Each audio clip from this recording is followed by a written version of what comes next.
அடுத்தது குடும்ப ஆட்சி. எங்கே பார்த்தாலும், ஏன் உங்களுடைய பாராளுமன்ற உறுப்பினர் யாருங்க? கௌதம் சிகாமணி, பொன்முடியினுடைய மகன்.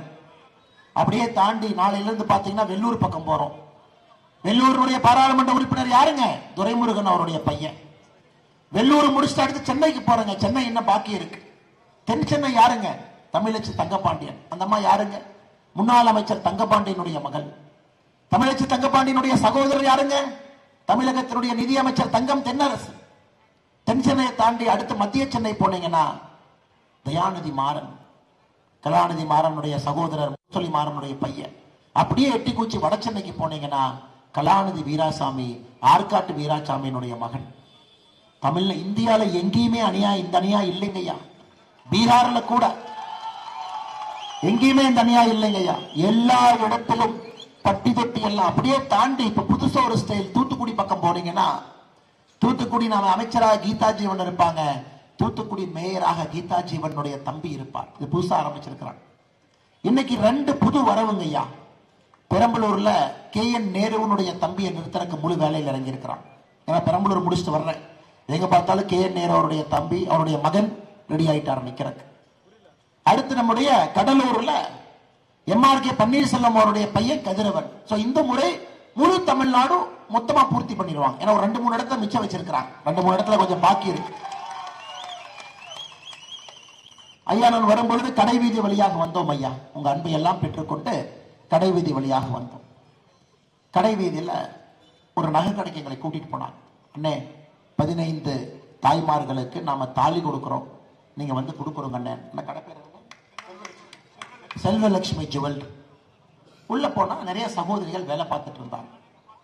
ஐயா ஏதாச்சும் ஒரு சகோதரி உள்ள செல்வலட்சுமி ஜுவல்லரியில் இருக்கக்கூடிய ஒரு சகோதரி ஓனரை பார்த்து, அண்ணே நான் கடைக்கு வருவேன், வேலை செய்ய மாட்டேன், ஏன்னா எங்க அப்பா பேர் கருணாநிதி, மாசம் மாசம் சம்பளம் கொடுனா கொடுப்பாங்களா?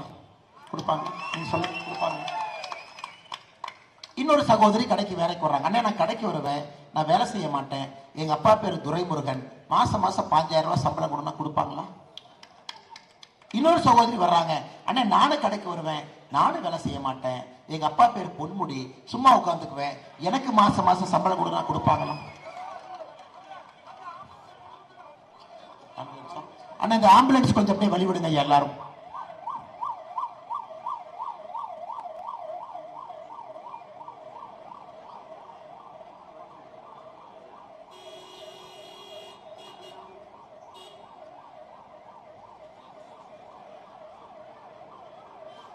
அண்ணா எல்லாரும் கொஞ்சம் வழி விடுங்க ஆம்புலன்ஸ்க்கு. அந்த ரூட்ல போக முடியல தலைவர், இந்த பக்கம் அப்படியே கொஞ்சம் வழி விடுங்க எல்லாரும். அண்ணா இந்த வண்டி கொஞ்சம் நவுத்துங்க.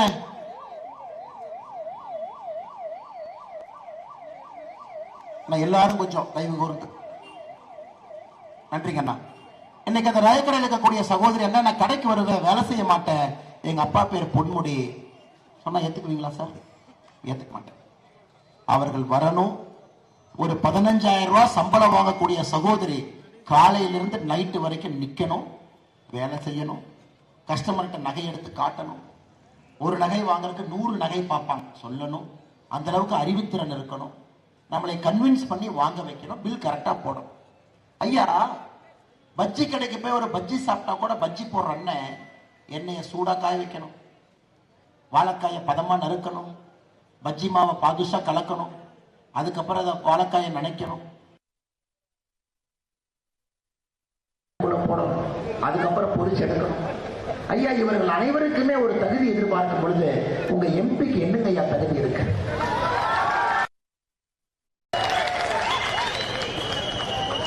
பொன்முடி, சன் ஆஃப் பொன்முடி, அதை தவிர என்ன தகுதி இருக்குன்னு சொல்லுங்க. அதை தவிர என்ன தகுதி? அது ஐயா 2024 நாம் இதை உடைக்க வேண்டும். இது நம்முடைய கடமை, இது நம்முடைய கடமை, நம்முடைய கடமை இல்லையா? ஒரு தேர்தலில் ஒன்னொன்னு உடைச்சிட்டு வரோம் ஐயா. குறிப்பாக மோடி ஐயா வந்த பிறகு லஞ்சம் என்பதை உடைச்சாச்சு. இந்தியாவில் ஆட்சியில ஒரு கட்சி இருந்தா லஞ்சம் இல்லாம ஒரு கட்சி ஆட்சி நடத்த முடியும் என்பதை 10 ஆண்டுகளாக மோடி காட்டுகிறார். ஐயா 2024 நாம் உடைக்க வேண்டியது குடும்பம் என்பதை உடைக்கும். நீ ஒரு குடும்பத்தில் பிறந்துட்ட, அந்த குடும்பத்தில் நீ வந்து நிற்ப, உங்க குடும்பத்துல பாரம்பரியமா நீயே நின்றுட்டு இருப்ப, மக்களுக்கு வேற வாய்ப்பு இல்ல. இந்த கட்சியில் இவன் நிறுத்துற, அந்த கட்சியில் அவன் நிறுத்துற, இவனை பார்த்து பாவப்பட்டு அவனும் ஓட்டு போட்டா குடும்ப உறுப்பினராக இருக்கலாம்.